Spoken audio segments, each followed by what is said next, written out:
It's the classic movie, Gush. Episode, are we calling these episodes number 22, whatever it is? Webisode, you could say.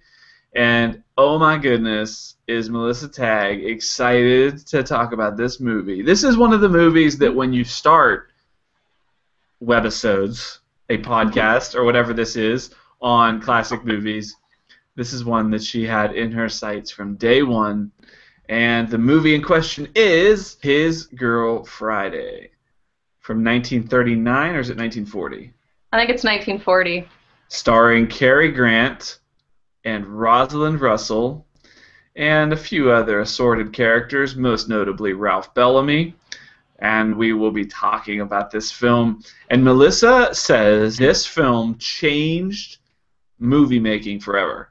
That's a big statement. It totally did. You're not backing down from that one. Well, it changed dialogue in movies forever. Well, that's part of movie making, right? Yeah. The words. Yeah, the words. It totally did. It is an extremely fast-talking film. We're going to talk about that. But first of all, as you are wont to do, Melissa, tell us what the film is about. Okay. This is about newspaper editor Walter Burns, played by Cary Grant, and his ex-wife, Rosalind Russell.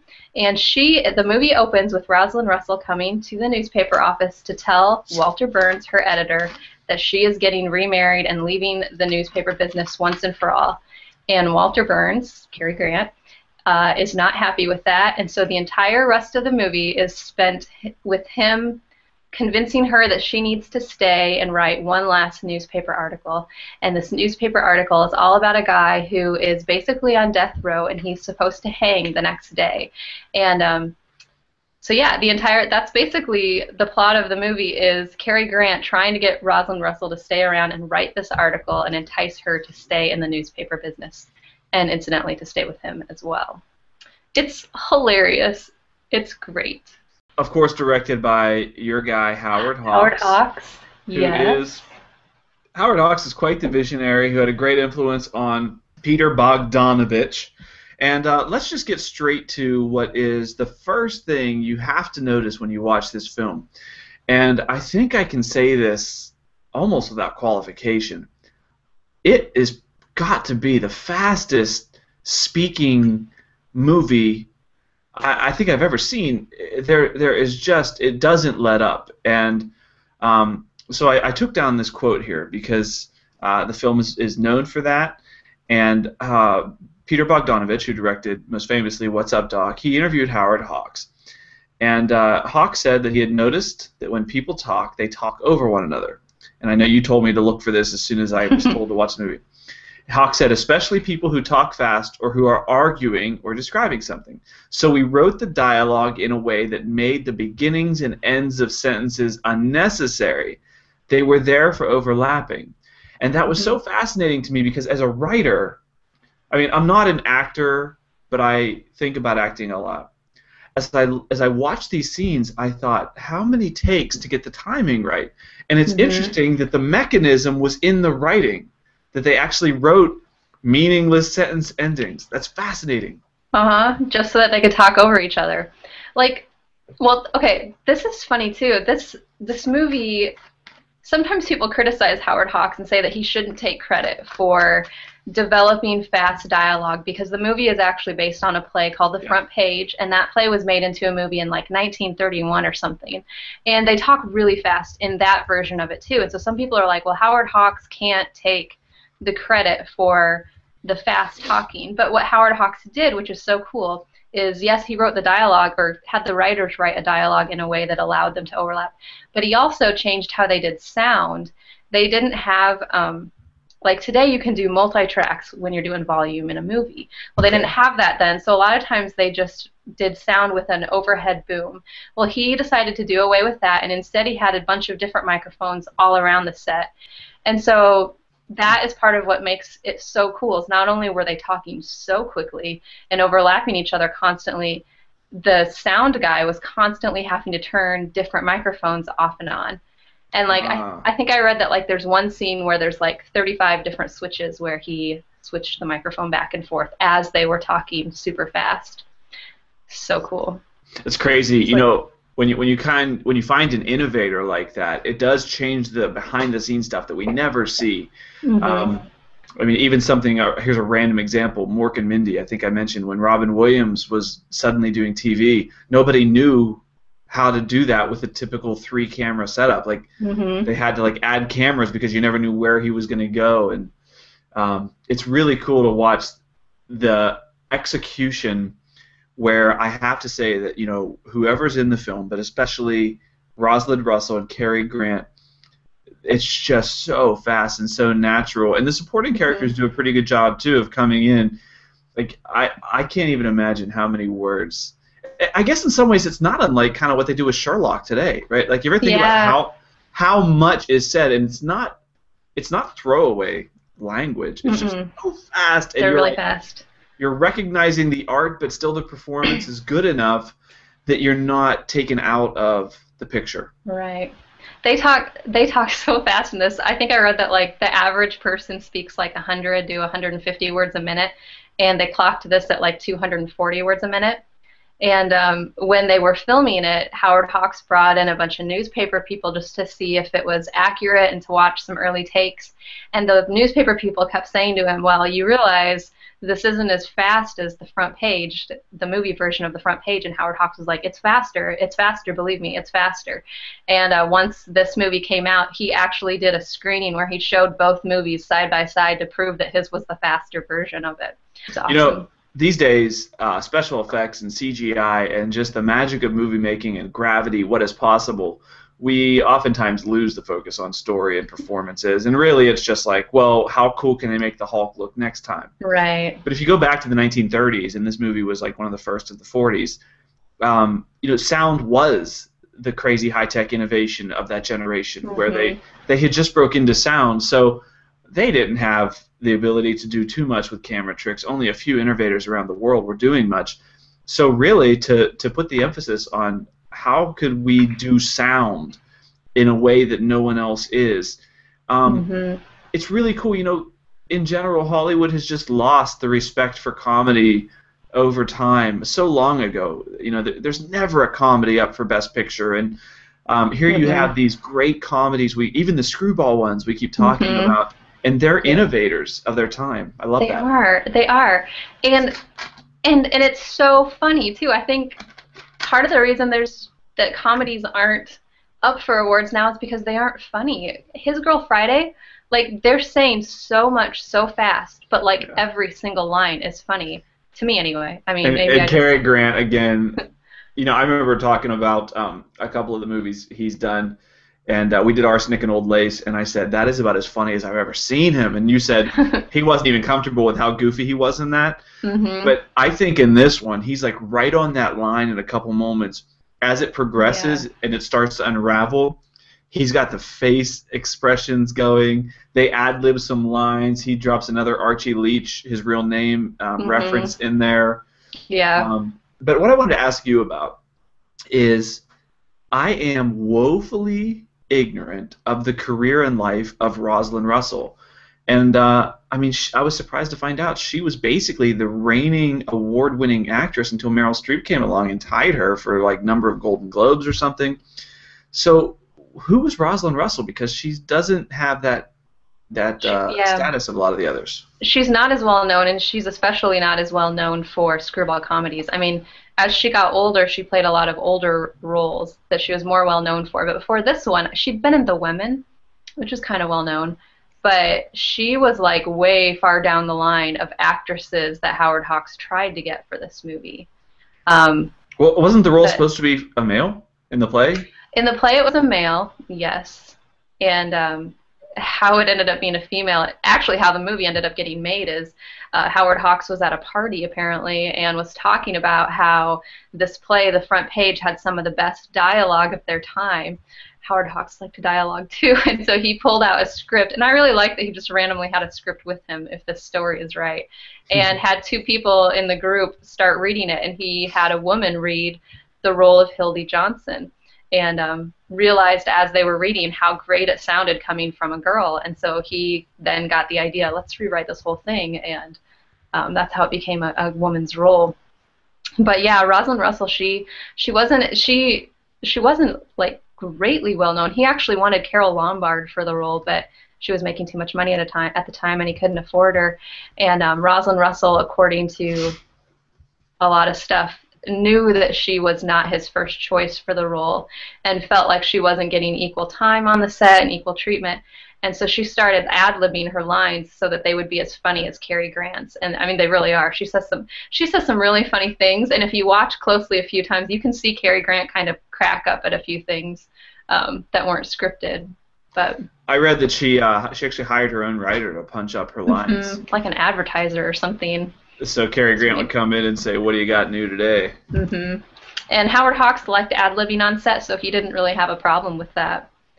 So there is so much to talk about. So another character in this, he plays the love interest at the outset, is Ralph Bellamy. Yeah. And so he's kind of like the nicest, sweetest guy you'd ever want to meet, a girl's dream, and he's going to take her out of this failed marriage and away from the hustle and bustle of the newsroom and give her the home in Albany that she's always wanted, right? And right off the bat, you just see the contrast in these two guys right when they get off the elevator, and this great opening shot that just shows you that 1940 newsroom. Which, by the way, there's a funny disclaimer at the beginning. Yeah. This is from a news world long ago. There is no resemblance in any way to reporters today. Hawks kind of knows that he's about to just make reporters and authorities look horrible. look really bad. So he kind of is tongue-in-cheek with that. But Ralph Bellamy is this real great straight-laced character. And there's this scene about three-quarters of the way through the movie with one of the girls in the office named Evangeline. He calls her Evangie. And he's like a huckster, right? Cary Grant's character is constantly, what's his name? Walter Burns? Walter Burns, yep. He's got like these greasers with him, who have like counterfeit money, and they're always setting things up. And so he's trying to tell Evangie to go get this guy. And she says, "Well, what does he look like?" And he's like, "He looks like that fella in the movies, Ralph Bellamy. Do you know him?" And she's like, "Oh, him?" And it's just so funny that nobody did stuff like that, you would think, back then. But he actually makes a joke about the name of the character who's playing the husband. And no, it's so funny. I love the inside jokes. Yeah.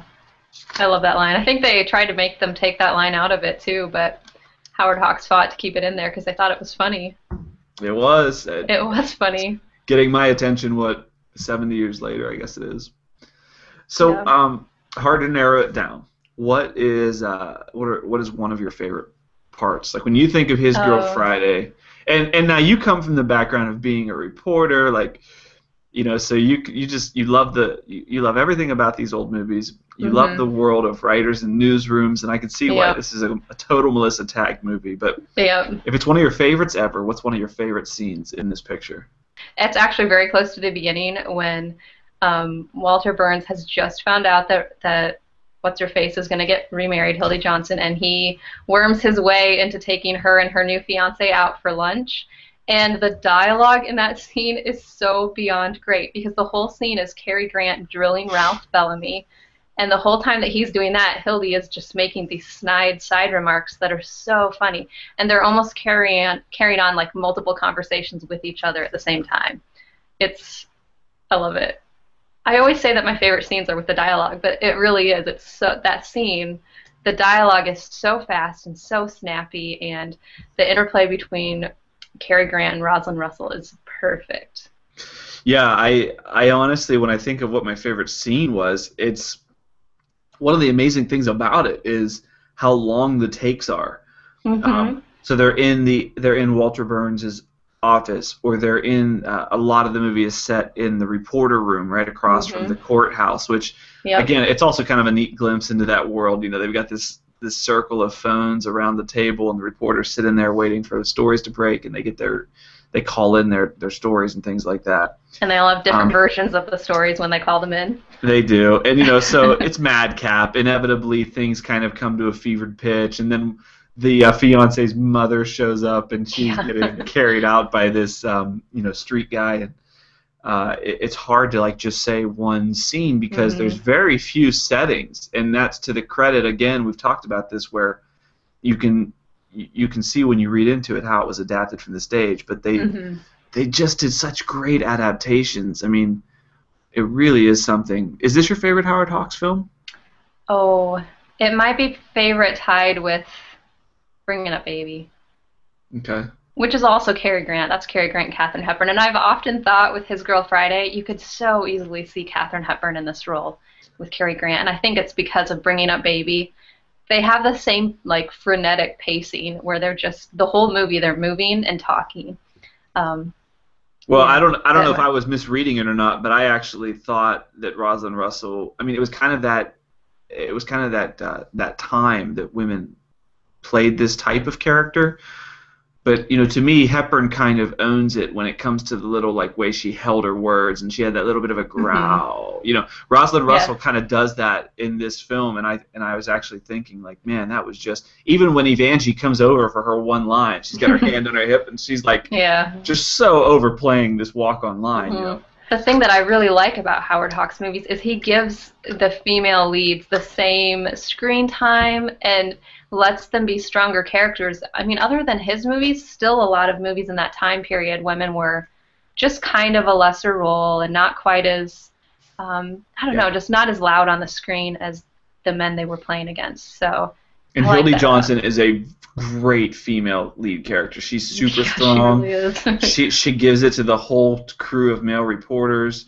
Yeah. I thought about that, how much that stands out, and that's Hmm. very much to Hawks's credit. Yeah, and really, I think that you could just do such a study in sociology and culture and society in this movie too, because a lot of Hildy's journey in this movie, I mean, the entire movie is her saying, I want to go get married to this guy and have my house and have kids, but yet she is a reporter and she's That's a what I'm supposed to natural, and do. yep, and so she's like fighting between both things, and it's like the movie never acknowledges that it would be possible for her to have both. Yeah. It's like she has to make a choice, and I think that's really telling of the time the movie was made in as well. So But it yeah. does. Okay, now here's where I told you I have a criticism of the film, Yes. and I don't think it's a huge deal. Like it's not going to be Okay. terrible for you to hear, but Okay, good. I'm not gonna cry or anything. Hildy's character, definitely you can kind of see this tension. You can see what you can see what she wants, and then you got Walter Burns. My problem is that by the end of the film, he walks out of the frame as brash and arrogant and manipulative and self-focused as he was at the beginning. Well, For a movie that seems to be so much about him, his character undergoes zero change. except when she cries, he feels bad for her. But I couldn't even tell, first of all, was she really crying or was he really sad? And Oh, I think he she's, was. she's crying because he was going to let her walk away, but really he wasn't because he knew that her fiance Yeah. was not on the 9 o'clock train, but was in fact sitting in jail because he framed him for holding Yeah. counterfeit money. But you could say, like, okay, she cries and he shows his soft side, and he does. Yeah. But then she's like, let's do it. I'm back, and let's get married. Let's go to. She's like, let's go to Niagara Falls, and he gets a phone call. Oh, it sounds like there's a strike. Let's Hmm. stop on the way. And he Yeah. walks out ahead of her. She's carrying the bags, and he's like making a snide comment. It's really funny, but Hmm. it's like the movie needs to be more about her because he really. It's hard though. In a rom-com, both characters need to undergo change, right? So Yeah, I guess. that's my only critique is that there's really no arc for him. Yes, I guess. Well, Do there you hate is. me for saying Okay. that? I don't hate you for saying that. I mean, Am because I wrong? you're no, you're not entirely wrong. He doesn't really change that much, but I do think that he feels bad for her when she cries. And there is a moment near the beginning of the movie where right after Hildy comes to his office and they have this great discussion. They're hilarious together. Finally, she tells him that she's gonna get married and she's gonna get married the next day. And for like 30 milliseconds. You can see a seriousness to his character, and he actually is like, no, she can't do this. Yeah. And so he doesn't really change, but he does have kind of a goal in the story, and I think the story is about him getting his goal, and he succeeds. He totally wears her down and wins her over. Yeah, in a screwball comedy, it is not our role to sit back and critique the finer points, perhaps. But you could ask the question when they walk out the door at the end of the day, well, what changed? Yeah. Like, they got divorced because he was overbearing and manipulative and would never slow down. Yeah, and like, what has made them fall back in love? And I found myself at least asking the question, even though I love the movie. It's not a bad question. It's not a bad question to ask, but... Interestingly, due to a failure to renew the copyright, this is another one of those films that went into the public domain, which makes me want to totally just, rip it off and write a variation. But be careful, because the stage play is protected under copyright. So I'm always interested. You'd have to definitely be adapting the film, right? You would, yes. That'd be very fun to do. Why haven't you written a story about a newsroom? I don't know why I haven't. Maybe that'll be down the road. Yeah. But, it's so good. That's going to be your 30-year character. You're going to have 20 books on the same female reporter. That'll be the book that I dream about for years and then one day finally write. Yeah. Final thoughts on one of your favorite movies ever, Well, Girl Friday. I mean, people are just ridiculous if they don't watch it, because it's like it's like one of the greatest movies. I love it so much. I actually if I haven't made that clear, I saw recently a list of the most underrated Valentine's Day movies ever, and this one was at the top of the list. And I was like, finally someone out there in the world feels the same as me, because it's so good. Have you seen the 1987 remake with Burt Reynolds and Kathleen Turner? I have not. I'm kind of scared to watch it. Me too. What's it called? Switching Channels or Switching Channels? Switching Channels. Yeah, something like that. Yeah. Well, it's based on the front page and His Girl Friday, so... You never know. It could be good.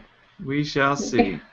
All right, so fun to talk about Rosalind Russell. Always great to talk about Cary Grant and Howard Hawks.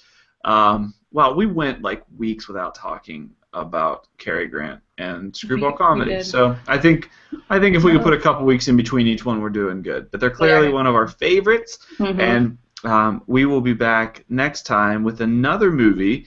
So I hadn't seen His Girl Friday. I'm really glad I watched it. I'm glad you did too. You've got to see them pull off these lines. It's crazy. Yep.